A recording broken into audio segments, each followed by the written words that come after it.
আজকে বানিয়ে ফেলেছি কাঁচা টমেটো দিয়ে দারুণ মজার একটা রেসিপি। এটা কিন্তু ভাত, রুটি, লুচি, পরোটা যে কোনো কিছুর সাথেই আপনারা খেতে পারবেন, দারুণ লাগে খেতে। এর জন্য কাঁচা টমেটো তো লাগবেই। রান্নাবাটির পক্ষ থেকে সকল দর্শক বন্ধুদের স্বাগত জানিয়ে শুরু করছি আজকের রেসিপি। কাঁচা টমেটো দিয়ে দারুণ মজাদার একটা রান্না বানিয়েছি।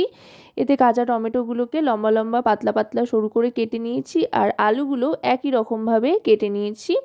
এখানে কাঁচা টমেটোর পরিমাণটাই একটু বেশি নিয়েছি, আলুটা তুলনামূলকভাবে কম, সাথে দুটো চেরা কাঁচা লঙ্কা। এবার গোটা রান্নাটাই সর্ষের তেলে করব, তাই সর্ষের তেল গরম করে তাতে ফোড়ন হিসেবে দিয়ে দিলাম 5 ফোড়ন আর শুকনো লঙ্কা। 5 ফোড়ন আর শুকনো লঙ্কাটাকে একটু ভেজে নিতে হবে।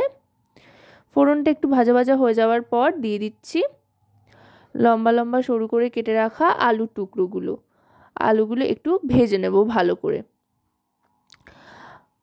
সমস্ত আলুটা দিয়ে এবার ভেজে নেব। মিডিয়াম টু লো ফ্লেমে গ্যাসের আঁচটাকে রেখে আলুটাকে একটু লালচে করে ভেজে নিতে হবে। এবার এর মধ্যে দিয়ে দেব টমেটোর টুকরোগুলো। স্লাইস করে কেটে রাখা টমেটোর টুকরোর সাথে দুটো চেরা কাঁচা লঙ্কা দিয়ে দিলাম একই সাথে। এবার টমেটোর টুকরোগুলো একটু ভেজে নেব। কাঁচা টমেটোর এই রেসিপিটা খেলে কিন্তু আপনারা পাকা টমেটোর স্বাদ ভুলে যাবেন, এতটাই ভালো হয়। বেশ একটা টক টক ফ্লেভার আসে, দারুণ লাগে খেতে। এবার দিয়ে দিচ্ছি এতে হলুদ গুঁড়ো 1 টিস্পুন পরিমাণে। এবার দিয়ে দিচ্ছি রোস্টেড জিরে গুঁড়ো, আর দিয়ে দিচ্ছি কাশ্মীরি রেড চিলি পাউডার। কাঁচা লঙ্কা যেহেতু দিয়েছি, আর দিয়ে দিচ্ছি পরিমাণ মতো লবণ। সমস্ত মশলাই কিন্তু এখানে আমি 1 টিস্পুন পরিমাণে ব্যবহার করেছি। খুব একটা বেশি মশলার কিন্তু ব্যবহার এই রেসিপিটায় হচ্ছে না, অল্প মশলাতেই কিন্তু খেতে অসাধারণ লাগে। এবার সমস্ত মশলার সাথে ভালো করে মিশিয়ে নিয়ে টমেটো আর আলুকে ঢাকনা চাপা দিয়ে দিচ্ছি লো ফ্লেমে। জলের ব্যবহার কিন্তু এই রেসিপিতে আমি করব না, জল ছাড়াই কিন্তু দারুণ সুন্দর একটা রেসিপি তৈরি হয়ে যাবে কাঁচা টমেটো দিয়ে।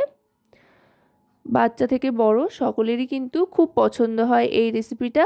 বাড়িতে অবশ্যই কিন্তু একবার ট্রাই করে দেখবেন। দেখুন অনেকটাই কিন্তু নরম হয়ে এসছে আলু টমেটো সবটাই। এবার এতে দিয়ে দিচ্ছি বেশ খানিকটা ধনেপাতা কুচি। শীতকালে কিন্তু এই ধনেপাতা কুচিটা যে কোনো রান্নার স্বাদ অনেক গুণ বাড়িয়ে দেয়, তাই একটু চেষ্টা করবেন ধনেপাতা কুচি দেওয়ার। এবার ভালো করে মিশিয়ে নেব, আর তার সাথে দিয়ে দিচ্ছি একটু চিনি। চিনিটা অবশ্যই ব্যবহার করবেন, যেহেতু কাঁচা টমেটোর একটা টক টক ব্যাপার রয়েছে। টক স্বাদের সাথে চিনিটা দিলে কিন্তু স্বাদে একটা ব্যালেন্স আসবে, খেতে খুবই ভালো লাগবে। এবার চিনি আর ধনেপাতাটা ভালো করে মিশিয়ে নিলাম তরকারির সাথে।